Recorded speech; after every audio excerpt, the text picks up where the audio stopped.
died there. Moshe and Elazar came down. Vayiru kol ha'ida, verse 29. The whole congregation saw ki gava Aaron, that Aaron had died. Vayivku, and they cried for Aaron. Shloshim yom, 30 days, the whole house of Israel. The death of Aaron. So the very first episode was, you see, I'm here with you. 70 ponds, 12 fountains, but we doubted. And we had the first episode, and we saw Hashem is in our midst. But then we struggled with who are Moshe and Aaron, and that was the struggle throughout. That was supposed to be put to rest with the water. The second time, Moshe and Aaron erred, and we have now the next episode mentioned amongst all the 42 when we recognize the mortality, the humanity, the humanness of Moshe and Aaron. They are great leaders helping us with Hashem. But they are human beings. They are regular people. What is the next and the last event that is mentioned? We're now in 848. Let's just read this and let's hear what we can hear from this. Do we know where this Yes. Mount Or is? I'm sorry? Do we know where this Mount Or is? And do we have I don't think we know exactly which mountain that is. Right? By Moshe, it says specifically that we don't know the mountain. Right? So, someone else take for us in the English over here, chapter 21. Go, Cheryl. The Canaanite king Arad, who dwelled in the south, heard that Israel had come by the route of the spies, and he warred against Israel and took a captive from it. Israel made a vow to Hashem and said, "If you will deliver this people into my hand, I will consecrate their cities." Hashem heard the voice of Israel, and he delivered the Canaanite, and it consecrated them and their cities. It named the place Hormah. Period. What does it mean, consecrated then? To make it holy, that we will not use it for ourselves. It's set aside. What happened over here? This is a watershed event. In the context of what we were just discussing, what should or could jump out at us over here? We're never even having problems until now. What has our reaction been? Send Moshe to send us. Right? We go running to Moshe. We go running to Aaron. Why did God take us? Right? That's what we do. What happened over here? They skipped Moses. We cut out the middleman. We skipped Moses. What do? Israel made a vow to Hashem. Instead of running to Moshe, "Oi, what are we going to do? Why'd you take us out of Egypt? Why there? No. We cut out the middleman. We went right to Hashem. Hashem, verse 3, Vayishma Hashem b'kol Yisroel. Going back to what we said before, you know what the radio stations are in Israel? Called Yisroel. Right? The voice of Israel. That's what the radio stations are in Israel. Right? Well, Hashem, doesn't mean Hashem was listening to the radio station, but Hashem heard B'kol Yisroel. Hashem heard the voices of Israel. That's how it's supposed to be. And Hashem gave the Canaanite into their hands. Wow. So these events that are listed, right? Granted, we had our seismic events, and they were all given their due. But over here, going back to Masei, here we are painting a picture of our spiritual journey. Our first concern, right? We saw from the palm trees and the fountains, God was there with us, but we challenged that. And we saw God is in our midst. God is in our midst. But what role do our leaders play? Do these demigods, do they play? That we struggled with. And then we came around to it. Clear. They go back.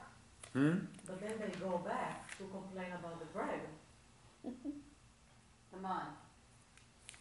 So they go back to Moses.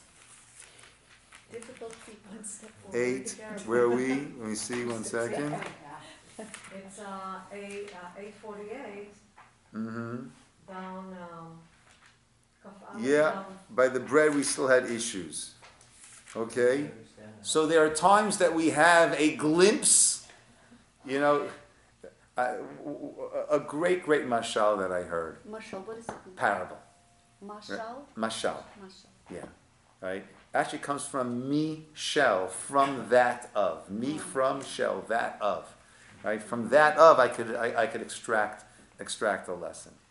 Sometimes we have this bolt of lightning of clarity. It can get dark afterwards. Yeah. Right? But once we had that bolt of lightning, right, we know where we're supposed to be. We had that clarity, and then we could work at regaining that clarity. And yes, there will be other stutter steps along the way, Yafi, as you very, very correctly pointed out. But at the same time, we got that clarity. And that is what is being outlined here.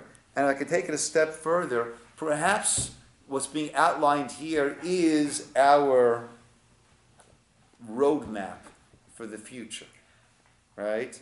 Because we're not going to have Aaron died and Moshe died, and we're going to have other great leaders, and one thing is guaranteed along with taxes: They will die.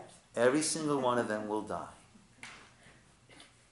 And what we need from this roadmap that's given to us here, from these events that are highlighted, what we need to know is great leaders will die. They are nothing more than great leaders. And the one thing that is constant is Hashem. And when we call out to Hashem, we need to call out to Hashem, and Hashem needs to answer us. When we go to the grave sites of great people, we're not praying to them. Even if we send a fax to the Lubavitcher Rebbe's gravesite, right, we're not praying to, or we certainly should not be praying to him. We're not praying to him. Whenever we go to the kever of a tzaddik, the gravesite of a righteous person, we're not praying to them. We're hoping that in the merit of our recognizing this great person, Hashem will hear our prayers. We're asking them to intercede on our behalf. We have the concept of a melitz yosher. Let them go before the throne of glory and cry out for his children. But this is our Masei, because we're going there. Those that say the Masei, right? What we began with, right? The Masei Lamot Sayem. It's repeated because we're talking about right? The future redemption. We're going to be having many, many future journeys going forward, and in our future journeys, as we sojourn, as we, the children of Israel, this is us. We are now this group, right? Right now it's us. Now it's our turn. Right? And the lessons that we need to learn from their journeys as we make our way through our journeys is, yes, Hashem is B'kirbeinu, Hashem is in our midst, and we need to reach out to Him.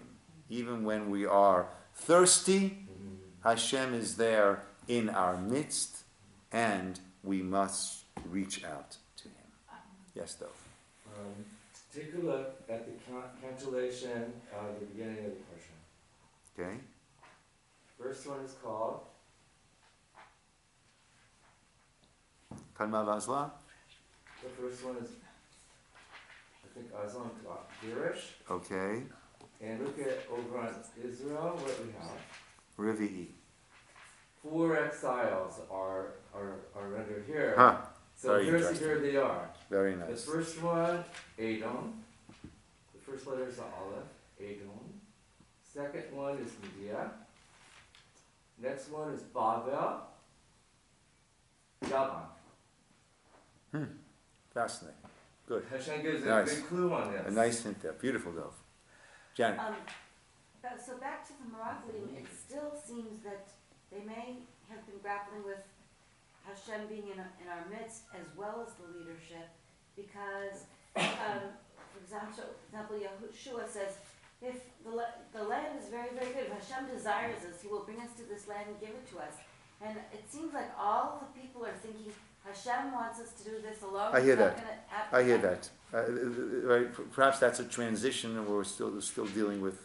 Yeah, like Yafi pointed out, that we still have our stutter steps. I hear that. I hear that. That argument can certainly be made, Janet. You're making a good point. But Yeah. from what it says, when they're complaining about the bread, they didn't go back all the way, because it says that they were complaining to God and Moses. So they didn't let. There was progress. Yeah. There was progress. Yeah. At As we least say, it's going back, 2 not- steps forward, 1 step back. Very good. Thank you. Okay, Yashikoach, everybody. Thank you. Thank you so much. Thank you, Rabbi. Very interesting.